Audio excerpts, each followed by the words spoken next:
Hello hi ఈరోజు tasty బోటి గుడాలు చేస్తున్నాం చూడండి.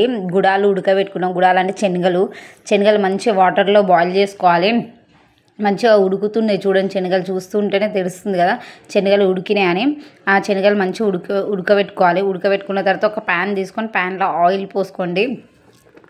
ఒక టీ స్పూన్ ఆఫ్ ఆయిల్ పోసుకొని తర్వాత కొంచెం జీలకర్ర వేసుకోండి. ఆయిల్లో మంచిగా కాగుతూ ఉంటుంది చూడండి. జీలకర్ర కాగింది అని తెలుస్తున్నప్పుడు పచ్చిమిర్చి కట్ చేసుకొని పచ్చిమిర్చి వేసుకోండి. పచ్చిమిర్చి చూడండి మంచిగా నూనెలో చిటపటలాడాలి.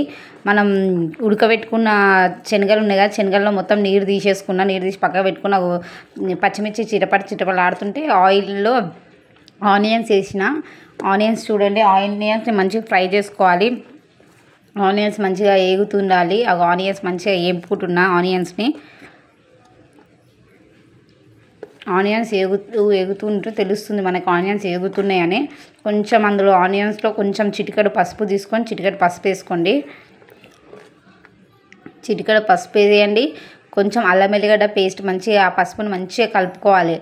మొత్తం ఉల్లిగడ్డలకి పసుపు అనేది మంచిగా పట్టాలి. తర్వాత కొంచెం అల్లం వెల్లిగడ్డ పేస్ట్ వేసుకోండి.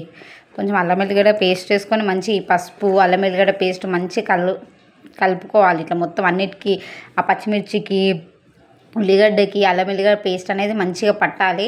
చూడండి మంచిగా మొత్తం అన్నీ మంచిగా కలుపుకోండి. మొత్తం కలిగేటట్టు మొత్తం కలుపుకోవాలి. అంతా కలుపుకున్న తర్వాత మనం ఉడకపెట్టుకున్న శనగల వాటర్ తీసేసినాం. దాంట్లో కొంచెం కారం కొంచెం ఉప్పు వేసుకొని పక్కకు పెట్టుకుంటున్నాము. ఇందులో ఏం చేయండి, ఇప్పుడు ఆనియన్స్ మంచిగా ఏగాయి. ఆనియన్స్ పచ్చిమిర్చి వేగిన తర్వాత ఉడకపెట్టుకున్న బోటిని వేసుకొని ఈ ఆయిల్లో మంచిగా కలపండి. ఈ బోటి కూడా మంచిగా వేగాలి.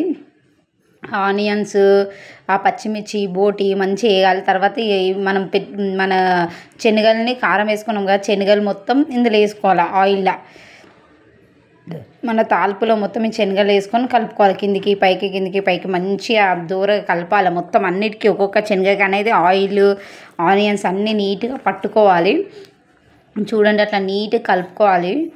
మొత్తం అన్నీ మిక్స్ అయ్యేటట్టు మిక్స్ అయిపోవాలి. ఆ బోటి పచ్చిమిర్చి ఉల్లిగడ్డ అన్నీ నీట్గా మిక్స్ అయ్యేటట్టు మంచిగా కలుపుకోండి. కిందికి పైకి కలిపితే మొత్తం అన్నీ మిక్స్ అయిపోతాయి. నీట్గా కలిపి పైన నుంచి కొంచెం కరివేపాకు వేసుకున్నాను నేను.